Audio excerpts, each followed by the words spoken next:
আজই তার দেখা পাবে। শোনো শোনো, হ্যাঁ কি বলতে চাও বলো।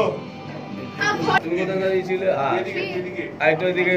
হ্যাঁ হ্যাঁ, ওই আজই দেখতে পাবে কি রঞ্জনকে দেখতে পাবে কি লাস্ট তোর কি লাস্ট হ্যাঁ হ্যাঁ সর্দার দাদা, তুমি যে বলেছিলে আজ তোর লুকটা এদিকে দিবি, সবাই তার লুকটা এদিকে ওকে আড়াল করে ভয়টা দেখানো, সেই লুকটা থাকবে না, ওর দিকে নিজেকে সরানো।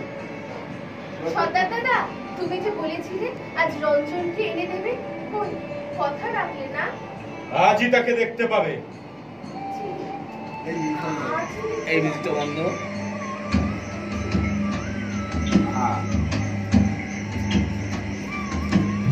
শোনো শোনো, কি বলতে চাও বলো।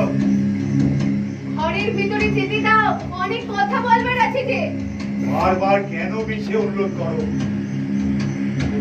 ওকে তোমার সঙ্গে রঞ্জনের চুরি নাকি? আমি রঞ্জনের অভিজ্ঞ, এ পিঠে আলো পড়ে না, আমি তো অমাবস্যা। রঞ্জনে এই লোকটা তোমার